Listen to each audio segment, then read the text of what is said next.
7 اکتوبر 2023 کے حملے کے بعد اسرائیل نے غزہ کو اوپن ایئر پرزن بنا دیا ہے۔ جو فوٹیجز دنیا کے سامنے آئی ہیں اس نے تقریباً دنیا کے پبلک پرسیپشن کو چینج کر دیا ہے۔ بہت سارے ممالک کے اندر اب پرو پیلسٹائن کے نعرے لگائے جا رہے ہیں، لیکن اس ساری اسٹوری میں ایک بات اور بھی ابھر کر سامنے آئی جس کو بہت سارے لوگ کنسپائریسی تھیوری بھی کہہ رہے ہیں۔ وہ بات یہ تھی کہ یہ اٹیک جان بوجھ کر اسرائیل نے الاؤ کیا تاکہ بعد میں وہ غزہ پٹی کو بھی آکیوپائی کر لے۔ اب بہت سارے انالسٹ اس کو کنسپائریسی تھیوری بھی کہہ رہے ہیں اور بہت سارے لوگ کچھ فیکچوئل ایویڈنس بھی پیش کر۔ آج کے اس ویڈیو میں ہم جانیں گے کہ اس بات میں کتنی سچائی ہے کہ یہ اٹیک اسرائیل چاہتا تو روک سکتا تھا، یا پھر اسرائیل نے اس اٹیک کو جان بوجھ کر نہیں روکا۔ اس بات کو ثابت کرنے کے لیے بہت ساری ہسٹوریکل اور کرنٹ ایویڈنسز نظر میں رکھے جا سکتے ہیں۔ جو سب سے پہلا سولڈ ایویڈنس ہے وہ ہے اسرائیل کا انٹیلیجنس فیلیور۔ آپ سب کو پتا ہے کہ اسرائیل کے پاس دنیا کی طاقتور انٹیلیجنس ایجنسی موجود ہے جس کو موساد کہا جاتا ہے۔ موساد کو دنیا کے اندر one of the most efficient intelligence agency کہا جاتا ہے، اور پاسٹ میں اس نے کئی بار ایکسٹراڈنری اچیومنٹس بھی کی ہیں۔ اب سب سے بڑا سوال یہ ہے کہ کیسے اس ایجنسی کو کچھ بھی پتا نہیں چلا کہ حماس 5000 راکٹ لانچ کرنے والا۔ How is that possible? اور صرف اتنا ہی نہیں، اسرائیل کو امریکہ کی بیکنگ بھی حاصل ہے، یعنی کہ CIA جو کہ امریکہ کی مضبوط ایجنسی ہے وہ بھی اپنی انٹیلیجنس شیئر کرتی ہے اس ایجنسی کے ساتھ۔ اب یہ ماننا بہت مشکل ہو جاتا ہے کہ CIA اور موساد جو کہ دنیا کی طاقتور ایجنسیز ہیں ان کو پتہ نہیں چلا کہ حماس اتنا بڑا اٹیک کرنے والا۔ اب اس ساری فیکچوئل پوزیشن میں ایک آرگیومنٹ ایجپٹ کی جانب سے بھی آتا ہے جس میں کہا جاتا ہے کہ ایجپٹ نے اسرائیل کو پہلے ہی وارن کر دیا تھا کہ کچھ بہت بڑا ہونے والا ہے۔ اس کے بعد امریکہ نے بھی اس بات کو کنفیس کیا ہے کہ امریکہ نے اسرائیل کو ارلی وارننگ دے دی تھی۔ جب یہ ساری وارننگز بھی موجود تھی اور اسرائیل کے پاس ایک بہت مضبوط انٹیلیجنس ایجنسی موجود تھی، یہ اٹیک کیسے نہیں روک پائے؟ یہ بہت بڑا سوال یا نشان بن جاتا ہے، جس کے نتیجے میں ایک پرسیپشن یہ بنتا ہے کہ کیا اسرائیل نے اس اٹیک کو ڈیلیبریٹلی الاؤ کیا تاکہ وہ اپنی آکیوپیشن کو بڑھا سکے۔ نمبر 2 فیکٹر کی اگر ہم بات کریں تو وہ ہے اسرائیل کی ایکسپانشنسٹ پالیسیز۔ 1947 سے اسرائیل ایکسپانشنزم کی پالیسی کو فالو کر رہا ہے۔ اگر ہم بات کریں 1947 کے بعد ہونے والی جنگوں کی تو اس کے بعد بھی اس نے اپنی ٹیریٹری کو پیلسٹائن کی حدود میں بڑھا دیا ہے۔ پیلسٹائن کی حدود جو کہ UN پلان میں طے کی گئی تھی، اور اس کو ہم نے اس ویڈیو میں ڈسکس کیا ہے۔ اب UN نے اپنے پلان میں یہ مان لیا تھا کہ یہ حدود فلسطین کی ہیں اور یہ حدود اسرائیل کی ہوں گی، لیکن اس کے بعد اسرائیل وہاں تک رکا نہیں، جس کے اوپر کئی سارے انٹرنیشنل کنسرنس بھی ظاہر کیے گئے، یہاں تک کہ انٹرنیشنل باڈیز نے اسرائیل کی ایکسپانشنزم کو انلیگل قرار دے دیا ہے۔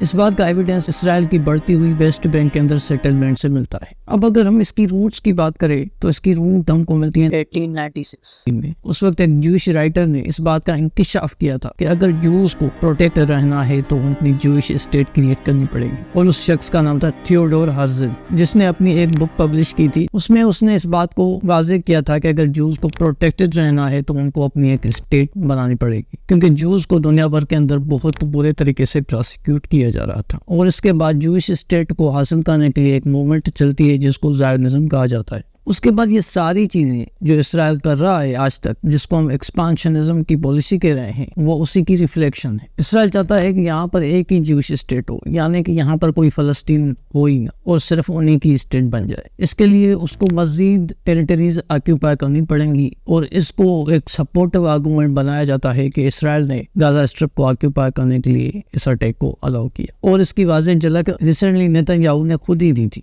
جب وہ UN میں اسرائیل کا میپ دکھا رہے تھے، جہاں پر وہ ایک نیا کوریڈور بنانے جا رہے ہیں جس میں فلسطین کا نام و نشان نہیں تھا۔ لہٰذا اسرائیل چاہتا ہے کسی نہ کسی طریقے سے یہ ٹیریٹریز وہ آکیوپائی کر لے۔ اور اس کا تھرڈ آرگومنٹ اگر ہم دیکھیں تو وہ ہے ہسٹوریکل سپورٹ ٹو حماس۔ یہ بات ایویڈنسز کے ساتھ موجود ہے کہ اسرائیل نے انیشلی حماس کو کھڑا کیا۔ اس سے پہلے والے ویڈیو میں ہم نے بتایا تھا کہ فلسطین 2 حصوں میں ڈیوائیڈڈ ہے، ویسٹ بینک کے اندر پیلسٹائن اتھارٹی کا کنٹرول ہے اور غزہ اسٹرپ کے اندر ابھی حماس کنٹرول کرتا ہے، لیکن اس سے پہلے غزہ اسٹرپ اور ویسٹ بینک دونوں پیلسٹائن اتھارٹی کے کنٹرول میں ہوتے تھے۔ اس سے اسرائیل کو ڈر یہ محسوس ہوا کہ اگر ان کی گورنمنٹ مضبوط ہوئی تو ایک انڈیپینڈنٹ پیلسٹائن اسٹیٹ یہاں پر بنی رہے گی، اور اس کو انٹرنلی ویک کرنے کے لیے اس نے حماس کو سپورٹ کیا، اور حماس نے پیلسٹائن اتھارٹی کے اگینسٹ اپنے ہتھیار کھڑے کر دیے، اور 2007 میں اس نے غزہ اسٹرپ کا کنٹرول لے لیا۔ اب تب سے لے کر آج تک پیلسٹائن اتھارٹی اور حماس کی آپس میں کوئی دوستی نہیں ہے، اور اس کو کھڑا کرنے میں سب سے بڑا ہاتھ اسرائیل کا تھا۔ چونکہ آج فلسطین کی گورنمنٹ کمزور ہے، وہ کچھ نہیں کر سکتی، اور ابھی اسرائیل حماس کو مٹا کر اس ٹیریٹری کا بھی کنٹرول لینا چاہتا ہے۔ اور اس کے اگر ہم چوتھے آرگومنٹ کی بات کریں تو وہ ہے ڈسپروپورشنیٹ ریسپانس۔ اسرائیل نے ہمیشہ اٹیکس کے اگینسٹ ڈسپروپورشنیٹلی ریسپانس کیا ہے۔ اسرائیل اس کو سیلف ڈیفense کا نام دے کر اٹیک کرتا ہے، لیکن سیلف ڈیفenس کا رول ہے کہ جتنا لاس اس کو انکر ہوا ہے اتنا ہی لاس وہ اسٹیٹ انکر کر سکتی ہے۔ لیکن اسرائیل کے جو اٹیکس ہیں وہ بالکل سویلینز کو ٹارگیٹ کر رہے ہیں، یعنی کہ اسرائیل بالکل انڈسکریمنیٹری وہاں پر بمبارڈمنٹ کر رہا ہے۔ ابھی تک ہزاروں کی تعداد میں فلسطینی لوگ مارے جا چکے ہیں، اور اسی وجہ سے نہ صرف اسرائیل کے اندر سے بلکہ پوری دنیا کے اندر پبلک پرسیپشن فلسطین کی طرف ہو چکا ہے۔ یہ پالیسی دنیا کے لیے ان ایکسیپٹیبل ہے۔ اس سے اسرائیل کا انٹینشن صاف ظاہر ہوتا ہے کہ وہ وہاں کے لوگوں کو بالکل ہی وائپ آؤٹ کرنا چاہتا ہے۔ اس طریقے سے ایتھنک کلینزنگ کرنا ایک ہی بات کی طرف اشارہ کرتا ہے کہ اسرائیل یہاں پر اب صرف اپنی حکومت قائم کرنا چاہتی ہے۔ اور اگر آخر میں ہم بات کریں ایک اور سپورٹو آرگومنٹ کی تو وہ ہے ریٹیننگ پولیٹیکل پاور۔ حال ہی میں نیتنیاہو کے اگینسٹ بہت ہی بڑے پروٹیسٹ ہونے لگے تھے، کیونکہ وہ اسرائیل کا سارا پاور اپنے ہی ہاتھ میں لینا چاہ رہا۔ اسی آبجیکٹو کو حاصل کرنے کے لیے اس نے ایک جوڈیشل ایکٹ بھی انٹروڈیوس کیا تھا، جس کا مطلب یہ تھا کہ جوڈیشری کسی بھی لا کو انویلڈ نہیں کر سکتی۔ یہ موو جوڈیشری کو کنٹرول کرنے کے لیے تھی، جس کے بعد اسرائیل کے اندر بہت بڑے پیمانے پر نیتنیاہو کے اگینسٹ پروٹیسٹ بھی کیے گئے تھے۔ اور ابھی نیتنیاہو کے اوپر کرپشن چارجز بھی لگی ہیں،